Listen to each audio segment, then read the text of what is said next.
ஆயக்கலைகள் 64 அதில் ஆணும் பெண்ணும் அறிந்தது எத்தனை ரகசிய கேள்விகள். உலகெங்கிலும் உள்ள வசந்த் தொலைக்காட்சி நேயர்களுக்கு வணக்கம். இது உங்கள் ரகசிய கேள்விகள். இன்றைக்கி நம்ம ஒரு முக்கியமான விஷயத்தை பற்றி பேச போகிறோம். நம்மளுடைய சுற்றுச்சூழல் ஒரு குழந்தை பிறப்பு இன்ஃபர்டிலிட்டியை எப்படி பாதிக்குது, ஹியூமன் ரீப்ரொடக்ஷனை எப்படி பாதிக்குது அப்படின்றத இன்றைக்கி முக்கியமான விஷயம் பேச போகிறோம். பல ஃபேக்டர்ஸ், பல்வேறு விஷயங்கள் நம்மளை பாதிக்குது. ஒன்று நம்மளை சுற்றி உள்ள கெமிக்கல்ஸ், நம்ம பெஸ்டிசைடு யூஸ் பண்ணுறோம். இப்போ பாட்டில்டு வாட்டரை யூஸ் பண்ணுறோம் நிறைய. அதில் கெட்டு போகாமல் இருக்கிறதுக்கு பூச்சிக்கொல்லி யூஸ் பண்ணுறாங்க. அதே மாதிரி நம்ம சாப்பிடக்கூடிய உணவு, அதே மாதிரி நம்ம வாழ்க்கை முறைகள், லைஃப் ஸ்டைல், நீண்ட நேரம் முழிச்சிருக்கிறோம், ரொம்ப உடல் உழைப்பு இல்லை, இப்படி பல்வேறு விஷயங்கள், லைஃப் ஸ்டைல். அதே மாதிரி பால்வினை நோய்கள், புதிய புதிய பால்வினை நோய்கள், அதுக்கு சாப்பிடக்கூடிய மருந்துகள். அதே மாதிரி நம்மளுடைய ஆட்டிடியூட், சின்ன சின்ன விஷயங்களுக்கெல்லாம் பொங்கி எழுகிறது, கோவப்படுறது, இந்த மாதிரியான ஆட்டிடியூட். அதே மாதிரி பல்வேறு மற்ற ஃபேக்டர்ஸும் எப்படி நம்மளை பாதிக்குதுன்றதை இன்றைக்கி பார்க்க போகிறோம். இந்த ஃபேக்டர்ஸ் எல்லாம் எப்படி நம்மளை ஒரு குழந்தை பிறப்பை, குழந்தையின்மையில் எப்படி பாதிக்குது அப்படின்றத பார்க்குறோம். இப்போ ஒரு முக்கியமான விஷயம், உலக சுகாதார நிறுவனம் 6 கோடி முதல் 8 கோடி தம்பதிகள், உலகம் முழுவதும் தம்பதிகள், 8 கோடி தம்பதிகள் குழந்தை இல்லாமல் இருக்கிறாங்கன்னு கண்டுபிடிச்சிருக்காங்க. ஒரு காலர் இருக்காங்க. ஹலோ. ஹலோ சார், வணக்கம் சார். வணக்கம். யார் எங்கேருந்து பேசுகிறீங்க சார்? நான் பெங்களூர்லேருந்து சுரேஷ் பேசுகிறேன். சுரேஷ் சொல்லுங்கள். எனக்கு ஆணூரப்பில் அந்த வளைவு பக்கத்தில் தோலுக்கு உள்ள அந்த வளைவு பக்கத்தில் 2 சைடில் கொஞ்சம் சதை மாதிரி வளர்ந்துட்டு இருக்குது. சரி. அது ரெட் கலரில் இருக்கு. அது வலி ஒன்றும் இல்லை, அழுத்தினா கொஞ்சம் வலி மாதிரி இருக்குது. அது எதனால எந்த ப்ராப்ளம்னு தெரியும். ஆணுறுப்பு வளைந்திருக்குன்றீங்க நினைக்கிறீங்களா? அந்த வளைவு முன்பகுதியில் வளைவு பகுதி வருது இல்லைங்களா? ஆமாம். அதில் அந்த இடத்துல கொஞ்சம் சதை மாதிரி சின்னதாக வளர்ந்துருக்கு. சரி, இது ஒரு முறை கண்டிப்பாக மருத்துவர் பார்க்கணும். என்னென்னா, இது சில நேரம் இயல்பாக நார்மலாக இருக்கலாம், கீழே இருக்க ஃபிமூலமாக இருக்கலாம், சில நேரம் உண்மையிலேயே அது ஒரு நோயினுடைய பகுதியாக இருக்கலாம். இது நீங்கள் டாக்டர் நேராக பார்க்காம இதில் டயக்னோஸ் பண்ணுறது தவறும் கூட. இது கண்டிப்பாக அந்த சதை சில நேரம் ஒன்றுமே இல்லாத பிரச்சனையாக இருக்கலாம், இல்லை சில நேரம் உண்மையிலே ஆபத்தான விஷயமாகவும் இருக்கலாம். மருத்துவர் நேரில் பார்த்து ஆலோசனை கொடுக்க வேண்டிய விஷயங்களே இது ஒன்று. சரி, இப்போது இன்ஃபர்டிலிட்டியை 2 விஷயமாக பிரிக்கலாம். ஒன்று கோர் இன்ஃபர்டிலிட்டின்னு சொல்கிறாங்க. கோர்னால் நீங்கள் யாருமே தடுக்க முடியாது. அவங்க குழந்தை இல்லாமல் போகிறத அந்த எந்த தவறுனாலே இல்லை, அது இயல்புலேயே இருக்குது. ஒரு ஜெனட்டிக் ப்ராப்ளம் இருக்குது, ஒருத்தங்க பிறவிலே ஜீனில் ப்ராப்ளம் இருக்குதுன்னு வச்சுக்கோங்க, அதை யாரும் தடுக்க முடியாது. அல்லது 2வது டைப் அக்வயர்டு, பல்வேறு சுற்றுப்புற சூழல், அவங்களுடைய வாழ்க்கை முறைகள்னால குழந்தை இல்லாமல் போகலாம், அது அக்வயர்டுன்னு சொல்கிறோம். ஒரு காலர் இருக்காங்க. ஹலோ. ஹலோ, வணக்கம். வணக்கம், சொல்லுங்கள் சார். யார் எங்கேருந்து பேசுகிறீங்க? சார் முத்து, சென்னை சார். முத்து, சொல்லுங்கள் சார். ஆக்சுவலாக மேரேஜ் ஆகி 3 மந்த் ஆகுது. சொல்லுங்கள் சார். என்னோட ஒய்ஃபும் 3 மந்த் கன்சீவாக இருக்காங்க. Very good, very good. சொல்லுங்கள் சார். இல்லை சார், இப்போ பண்ணலாமா? பண்ணலாம். செக்ஸ் நீங்கள் தொடர்ச்சியாக பண்ணலாம், டெலிவரி வரைக்கும் பண்ணலாங்க, ஒன்றும் இல்லை. சொல்லப்போனால் நீங்கள் ஒரு 22லேருந்து 28 வாரங்கள், அந்த வாரங்களில் செக்ஸ் பண்ணிங்கன்னா ஓகே, நார்மல் டெலிவரி ஆகிறதுக்கான வாய்ப்புகள் ரொம்ப அதிகம்னு கண்டுபிடிச்சிருக்காங்க சில ஆய்வுகளில். அப்படியா சார்? ஆமாம் ஆமாம். ஆக்சுவலி டாக்டர் பார்த்தா அவங்க பண்ண வேண்டாம் அப்படின்னாங்க. அதாவதுங்க, சில நேரம் 3 மாதம் கடைசி 3 மாதம் பண்ண வேண்டான்னு சில டாக்டர்கள் அறிவுறுத்துவாங்க. ஓகே. பொதுவாக அதனால் பெரிய தீங்கு எதுவும் இல்லைங்க. நீங்கள் செக்ஸ் வச்சுக்கலாம். அது சில நேரம் செக்ஸ் வச்சுக்கிறது உங்களுக்கு மனநிலைக்கு நல்லது, உங்கள் மனைவியினுடைய மனநிலைக்கு நல்லது, வயிற்றில் வர்ற குழந்தைக்கு நல்லது. ஏதாவது காரணங்கள் இருந்தால் நீங்கள் கண்டிப்பாக தவிர்க்கணும். கிருமி தொற்று இருக்குது, இல்லை லோ லையிங் பிளாசண்டான்னு சொல்லுவாங்க, நஞ்சின்றது கர்ப்பப்பை வாய் பக்கத்தில் இருக்குது, இல்லை ரிப்பீட்டட் அபார்ஷன் ஆகிருக்குது, இந்த மாதிரி காரணங்கள் இருந்தால் அவாய்ட் பண்ணலாம். இன் ஜென்ரல் அவாய்ட் பண்ண வேண்டிய அவசியம் இல்லை. ஒரு காலர் இருக்காங்க. ஹலோ. ஹலோ சார், நான் வேலூர்லேருந்து பேசுகிறேன். சொல்லுங்கள் மேடம். சார், இப்போது 2 இயர்ஸ் ஆச்சு எனக்கு மேரேஜ் ஆகி. சரிங்க.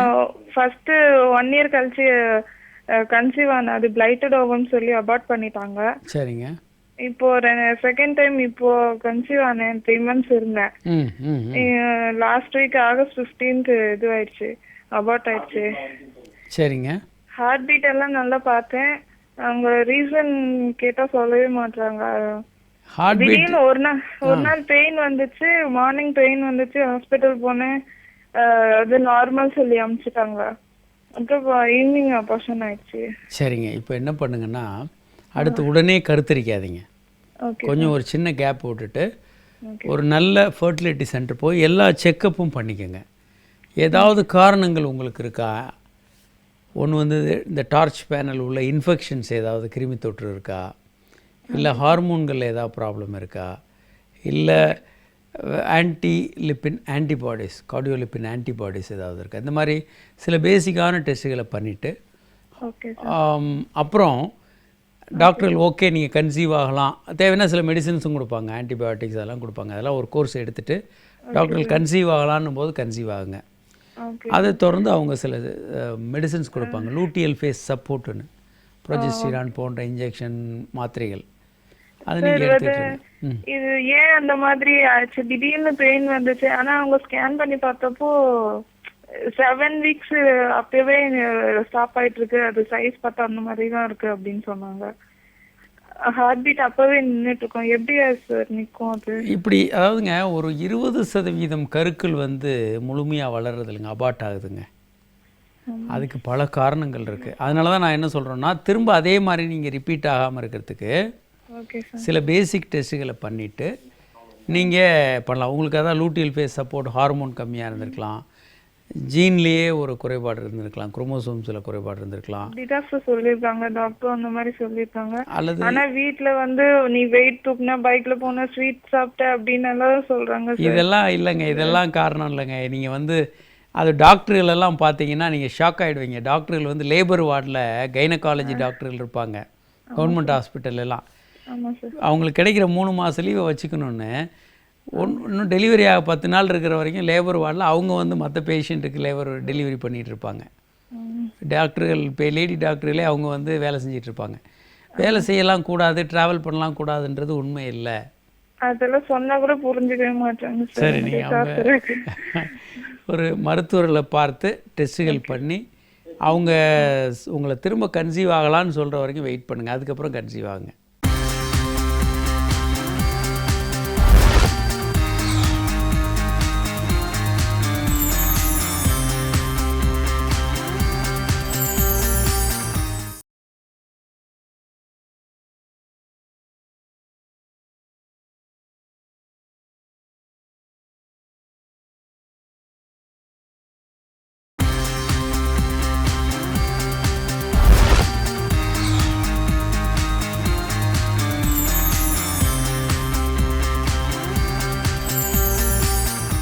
ஒரு காலர் இருக்காங்க. ஹலோ. ஹலோ, வணக்கம். யார் எங்கேருந்து பேசுகிறீங்க சார்? என் பேர் கவிதா சார். நாங்கள் ஐநாவரத்துலேருந்து பேசுகிறேன். கவிதா சொல்லுங்கள். எனக்கு வந்து 2 வயசுல ஒரு பேபி ஒன்று இருக்காங்க, girl baby. Okay. Caesarean sir. Caesarean ஆகிட்டு நெக்ஸ்ட் மந்த்தே எனக்கு அந்த டேட்டுக்கு பீரியட்ஸ் ஆயிடுச்சு. அதுக்கப்புறமா ரெகுலராக ஆகிட்டு இருந்துச்சு ஒரு 6 months. அதுக்கப்புறமாவே பீரியட்ஸ் ஆகுறது இல்லை, ஒரு 4 monthsக்கு அந்த மாதிரி ஆயிடுது. டாக்டர் கிட்ட போனதுக்கு டேப்லெட் கொடுத்தாதான் பீரியட்ஸ் ஆகுது. அது ஏன் சார் அந்த மாதிரி ஆகுது? அதாங்க, நிறைய காரணங்கள் இருக்குங்க. ஒன்று வந்து உங்களுக்கு ஹார்மோன் ப்ராப்ளம்ஸ் இருக்கான்னு பார்க்கணும், ரத்த சோகை ஏதாவது இருக்கான்னு பார்க்கணும். ஓகே. அடுத்து வந்து தைராய்டு ப்ராப்ளம்ஸு, நிறைய காரணங்கள் இருக்கு. நீர்க்கட்டிகள் எதுவும் இருக்கா? நீர்க்கட்டிகள் இருக்குன்னு சொன்னாங்களா? இல்ல சார், எனக்கு மேரேஜுக்கு முன்னாடி ரெகுலர் பீரியட்ஸ் இருந்துச்சு. இல்லைங்க, இப்போ வந்திருக்கலாம். அதாவதுங்க, மேரேஜ் ஆகும்போது உங்கள் வயசு வேறு, மேரேஜ் ஆகி இப்போ குழந்தைக்கு 2 வயசு ஆகும்போது இப்போ உங்களுக்கு அட்லீஸ்ட் 4 வயதாவது அதிகமாக இருக்கும். இந்த டைமில் வந்து உங்களுக்கு 2 வருடங்களே நீங்கள் பிசிஓடி போன்ற பிரச்சனைகள் டெவலப் ஆகிருக்கலாம், ஹார்மோன் பிரச்சனை வரலாம். அதே மாதிரி நிறைய காரணங்கள் இருக்குது. மனநிலையே ஒரு காரணமாக இருக்கும். பல்வேறு காரணங்கள் இருக்குது. ஒரு முழுமையான செக்கப் பண்ணிவிட்டு உங்களுக்கு சரி பண்ணலாம். நான் இப்போ அதை பற்றி தான் பேசிகிட்டு இருக்கோம். தொடர்ந்து நிகழ்ச்சியை பாருங்கள்.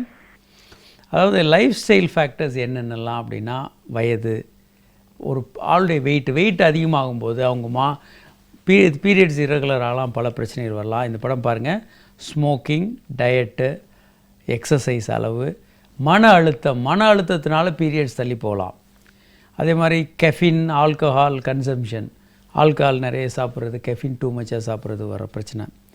அதே மாதிரி சூழ்நிலை, வேலை சூழ்நிலையில் ஒன்று வந்து ரொம்ப அதிகமான லைட்டு, அதிகமான டெம்பரேச்சர், ரொம்ப ஹைட்டில் ஒர்க் பண்ணுறவங்க, ரேடியேஷன், கெமிக்கல், அதே மாதிரி நிறைய கெமிக்கல்னால் வரக்கூடிய பிரச்சனைகள், பயாலஜிக்கல், வைரஸஸ், பாக்டீரியாவில் வேலை செய்கிறது, இதெல்லாம் அடிக்ஷன், ட்ரக் அடிக்ஷன், மன அழுத்தம், இது எல்லாமே பாதிக்கும்.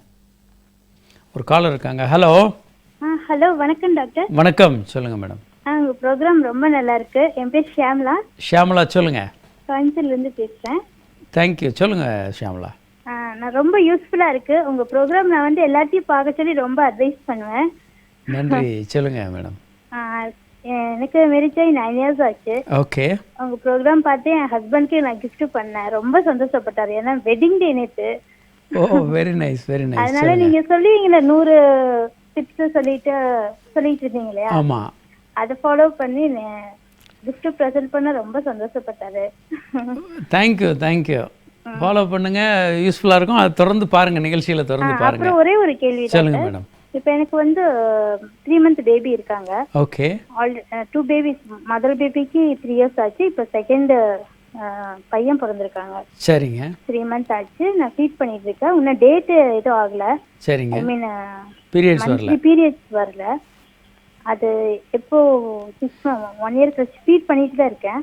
அதாவதுங்க, சில பேருக்கு 2வது மாதமே கூட வரலாம், சில பேருக்கு 2 வருஷம் கூட ஆகலாம். பொதுவாக 6 மாதத்துலேருந்து 1 வருடத்தில் அல்லது 1.5 வருஷத்துக்குள்ளே பீரியட்ஸ் வரும். இது வந்து ஒவ்வொருத்தருக்கும் வேறுபடுங்க. ஈவன் ஒவ்வொரு ப்ரெக்னென்சிக்கும் கூட வேறுபடும். சில பேருக்கு 2வது மாதத்தில் வரும், சில பேருக்கு 6 மாதம், 9 மாதம், 1 வருடம், 1.5 வருடம், எப்போ வேணாலும் வரலாம். பல்வேறு ஃபேக்டர்ஸை பொறுத்து இது மாறுபடும். அதனால் நாங்கள் என்ன சொல்கிறோன்னா, நீங்கள் அடுத்து ஒரு 3 மாதம் 4 மாதம் கழிச்சு செக்ஸ் வச்சுக்கிட்டிங்கன்னா பொதுவாக ஒரு கான்ட்ராசெப்ஷன் யூஸ் பண்ணுங்கள். காண்டோம் மாதிரி போட்டுக்கிட்டு செக்ஸ் வச்சுக்கோங்க. ஏன்னா அடுத்த பீரியட்ஸ் வரவங்களே நீங்கள் 2வது இன்னொரு முறை கன்சீவ் ஆகிடலாம். ஸோ அடுத்த கர்ப்பம் வேண்டான்னு நீங்கள் நினச்சிங்கன்னா ஒரு கருத்தடை முறையை பயன்படுத்தி கொண்டே நீங்கள் தாம்பத்திய உறவில் ஈடுபடுங்கன்றது தான் எங்களுடைய அட்வைஸ். சரி, இப்போது என்னென்னலாம் சூழ்நிலைகள் கர்ப்பமாகிறத தடுக்கும்? ஒன்று வந்து டாக்ஸிக் ஏஜென்ட்ஸ், ஆபத்து தரக்கூடிய பல்வேறு பொருட்கள் வந்து பிரச்சனையை உண்டு பண்ணலாம், கருத்தரிக்கிறத தடுக்கலாம். ஆல்கஹால், ஸ்மோக்கிங் வந்து கண்டிப்பாக பெண்களுக்கு கருத்தரிக்கிறத இப்போ தடுக்கும். நம்ம ஊரில் அது குறைவு, ரொம்ப குறைவு இருந்தாலும். அதே மாதிரி ரேடியேஷன் வந்து கருத்தரிக்கிறத தடுக்கலாம். பால்வினை நோய்கள், செக்ஷுவலி டிரான்ஸ்மிட் டிசீசஸ் வந்து பிரச்சனைகளை உண்டு பண்ணும். அதே மாதிரி டாக்ஸிக் ஏஜென்ட்னா லெட்டு வந்து ரொம்ப காமன். பெயிண்ட் பாய்சன் வந்து கர்ப்பத்தை குறைக்கும். நம்ம ஊரில் லெட்டை வந்து நம்ம ரொம்ப சாதாரணமாக எடுத்துக்குவோம். ஒரு ஒரு ஒரு ப்ரோக்ராமில் வந்து ஒரு டிவி நடிகர் வந்து பாடி ஃபுல்லாக லெட்டை பூசிக்கிட்டு அவர் ஒரு ப்ரோக்ராம் பண்ணி அதுக்கப்புறம் அவருக்கு பல்வேறு பிரச்சனைகள்லாம் வந்தது பல பேருக்கு தெரியும். ஒரு எந்தூசியாஸ்ட்னால பாடி ஃபுல்லாக லெட்டெல்லாம் உடம்புல பூசினா ஏற்கனவே அது அப்சார்ப் ஆகும் ஈஸியாக. நீங்கள் தொட்டாலே லெட்டு உங்கள் உடம்புல அப்சார்ப் ஆகும். இது தெரியாமல் பாடி ஃபுல்லாக லெட்டை பூசிக்கிட்டு நம்ம ஏதோ விளையாட்டு காட்டுறோன்னு நினச்சோன்னா அது ரொம்ப ஆபத்தான ஒரு விளையாட்டு. அது லெட்டு பாடியில் அப்சார்ப் ஆக ஆரம்பிச்சிடும். அதே மாதிரி லெட்டை தொட்டுக்கிட்டு ரொம்ப தொடுறவங்களுக்கும் இந்த பிரச்சனைகள் வரும். லெட்டு வந்து ஆண்களுக்கு வந்து பெண்களுக்கு கர்ப்பத்தரிக்கிறது தடுக்கும்.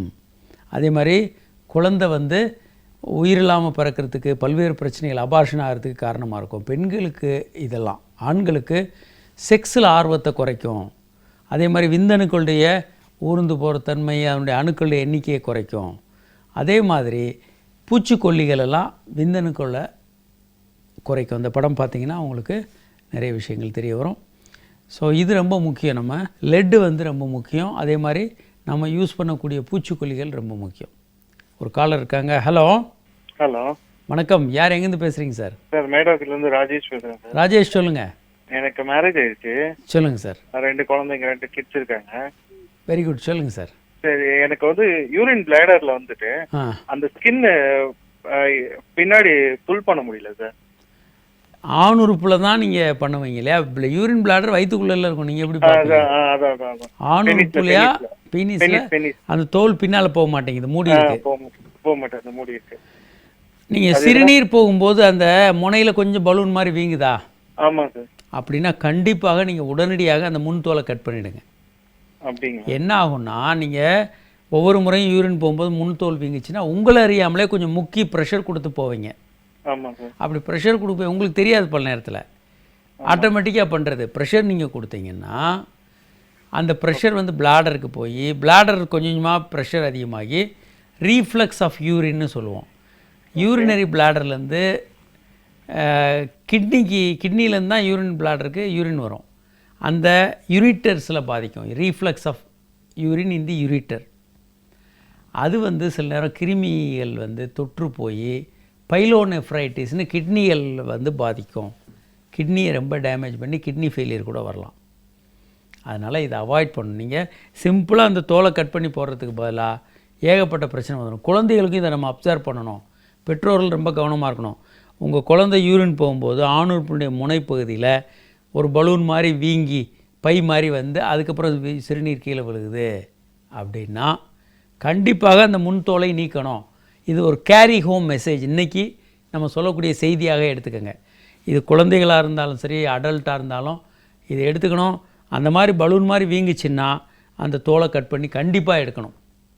அப்படி இல்லை, அப்படிலாம் ஒன்றும் இல்லை, யூரின் சாதாரணமாக போயிடுதுன்னா நீங்கள் தோல் இருந்தால் பிரச்சனை இல்லை.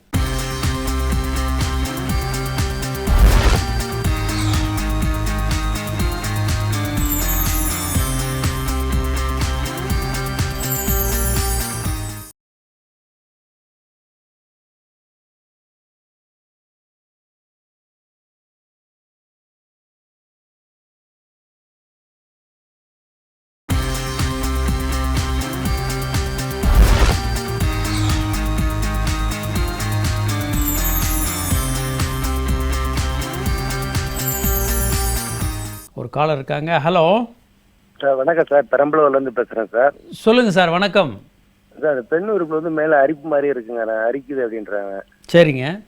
மனைவிக்கு. சரிங்க. என்ன சார் ப்ராப்ளம்? பல பேருக்கு வந்து ஆண்களுக்கும் பெண்களுக்குமே அந்த ஏரியா முழுவதும் பூஞ்சை காளான் தொற்று இருக்குங்க. நம்ம ஊரில் ஹாட்டாக கிளைமேட் இருக்கிறதுனால சரிங்க சார். அந்த ஏரியாவில் ஸ்வெட் ஆகி வேர்த்து ஈஸியாக பூஞ்சை காளான் வளர ஆரம்பிச்சிடும். அதுவும் கொஞ்சம் வெயிட் போட்ட பெண்களாக இருந்தாங்கன்னா நிறைய வரும். அந்த ஏரியா ஃபுல்லாகவே கருப்பாயிரும். ஒரு முறை அதில் நீங்கள் சொரிஞ்சு விட்டிங்கன்னா கருப்பாயிடும், அந்த கலர் திரும்ப போகாது. நீங்கள் என்ன பண்ணலான்னா, ஒன்று வந்து காட்டன் உள்ளாடைகளை அணியுங்க. நைலான் போன்ற ஜட்டிகளை போடாதீங்க, ரொம்ப திக்கான ஜட்டி போடாதீங்க. மெல்லிய காட்டன் ஆடைகளும் மெல்லிய ஆடைகளாக போடுங்க. பெண்கள் ஜீன்ஸ் பேண்ட்டு போடுறதெல்லாம் ரொம்ப காமன். ஜீன்ஸ் பேண்ட் போட்டால் நிறைய வரும் இந்த ஸ்வெட்டிங்னால் அரிப்பு, பூஞ்சை காளானை போக்குறதுக்கு நீங்கள் மருத்துவரை பார்த்து அதுக்கான மருந்துகள் இருக்குது. இல்லைன்னா ஆன்டி ஃபங்கல் க்ரீம் ஈஸியாக கடைகளில் கிடைக்கும். அதை வாங்கி நீங்கள் அந்த ஏரியா ஃபுல்லாக எந்தெந்த இடத்துல அரிக்குதோ அதை பண்ணுங்கள். நல்லா சொரிஞ்சு விட்டிங்கன்னா அந்த கருப்பு கலர் அங்கே நிறைய வந்துடும்.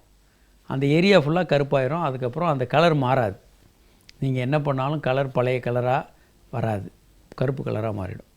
அதனால் ஆன்டி ஃபங்கல் க்ரீம் அந்த ஏரியாவில் அப்ளை பண்ணுங்கள். ரொம்ப சொரிய வேண்டாம், உங்களுக்கு இந்த பிரச்சனை குறைஞ்சிரும். இப்போது என்னென்ன கெமிக்கல் எல்லாம் குழந்தை பிறப்பை பாதிக்கும்? நம்ம டிடிபின்னு நம்ம யூஸ் பண்ணுறோம், ஸ்ப்ரே பெஸ்டிசைடுன்னு சொல்லி பூச்சிக்கொல்லி மருந்து யூஸ் பண்ணுறோம். அதே மாதிரி டிடிடி, டிடிஇ இந்த மாதிரியான பல்வேறு கெமிக்கல்ஸை நம்ம வந்து பூச்சிகளை கொல்றதுக்கு தெளிக்கிறோம். இது எல்லாமே வரும். இப்போது இந்த பூச்சிக்கொல்லிகளை யூஸ் பண்ணுறதுனால என்னென்ன விஷயங்கள் பிரச்சனைகள் வரும் மனிதர்களுக்கு?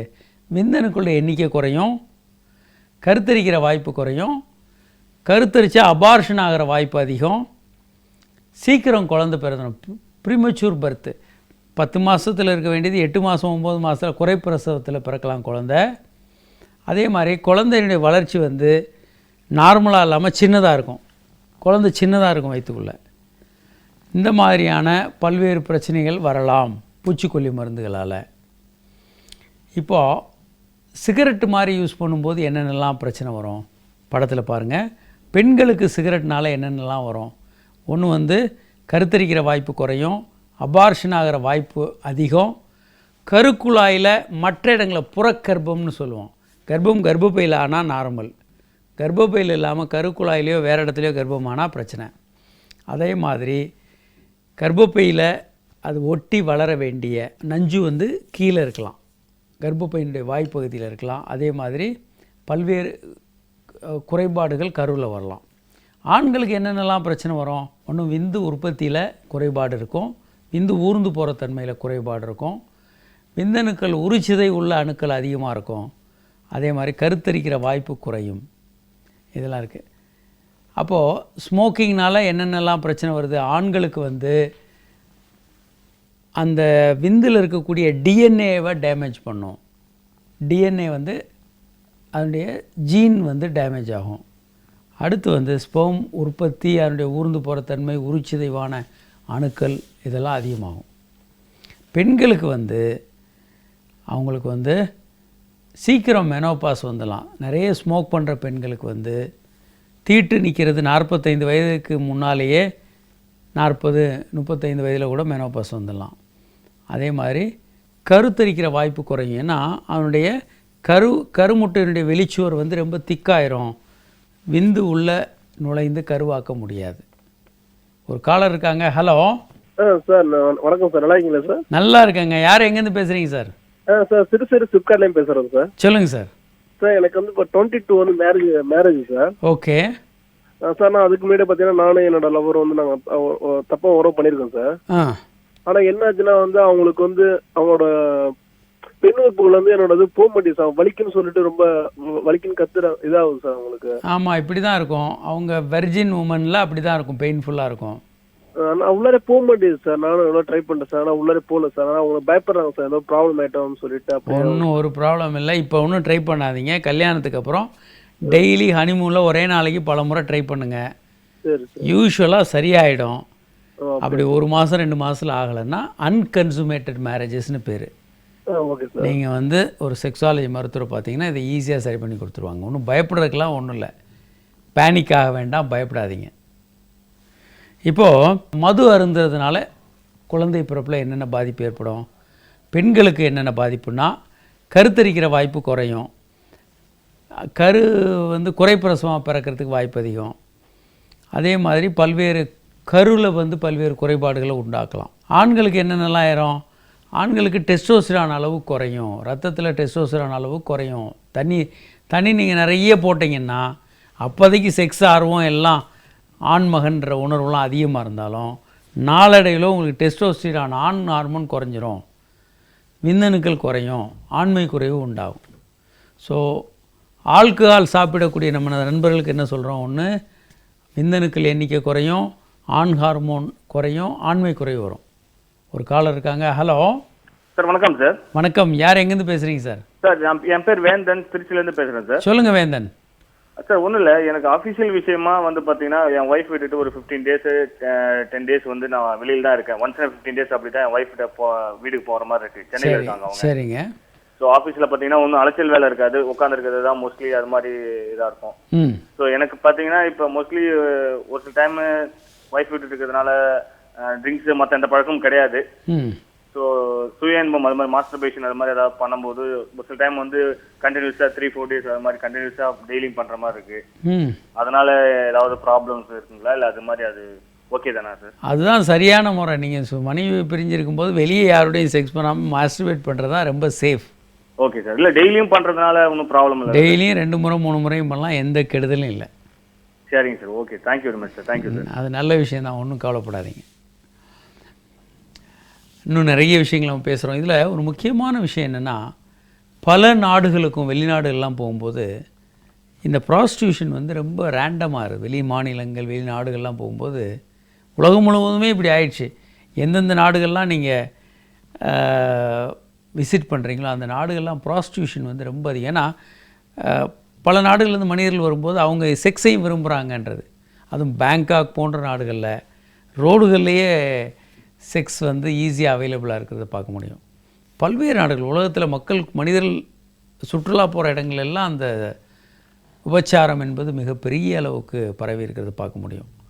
இதை தவிர்க்கிறதுக்கு நீங்கள் சுய இன்பம் தான் பெஸ்ட்டு. அட்லீஸ்ட் நோயாவது பெற்று வராமல் இருக்கலாம். ஸோ இன்னும் பல்வேறு விஷயங்கள் நம்ம தொடர்ந்து பேச போகிறோம். குழந்தையின்மைக்கு பல்வேறு காரணங்கள், சுற்றுப்புற சூழல் எப்படி பாதிக்குதுன்றதை பற்றி நம்ம தொடர்ந்து பேச போகிறோம். தொடர்ந்து இந்த நிகழ்ச்சியை பாருங்கள். இன்று இந்த நிகழ்ச்சியில் பங்கு பெற இயலாத வாசகர்கள் உங்கள் கேள்விகள் எங்களுக்கு எஸ்எம்எஸ் மூலமாக அனுப்பலாம். உங்கள் குரலில் பதிவு பண்ணி இந்த நம்பருக்கு ஃபோன் பண்ணிங்கன்னா உங்கள் குரலில் பதிவு பண்ணலாம் உங்கள் கருத்துக்களையும் உங்களுடைய கேள்விகளையும். 781007788 என்ற எண்ணுக்கோ அல்லது 730557788 என்ற எண்ணுக்கோ உங்கள் கேள்விகளை எங்களுக்கு அனுப்பலாம். அல்லது மின்னஞ்சலில் உங்கள் கேள்விகளை எங்களுக்கு அனுப்பலாம். hi@drkamarajhospital.com என்ற மின்னஞ்சல் முகவரிக்கு உங்கள் கேள்விகளை எங்களுக்கு மின்னஞ்சல் அனுப்பலாம். மீண்டும் நாளை சந்திப்போம். வணக்கம்.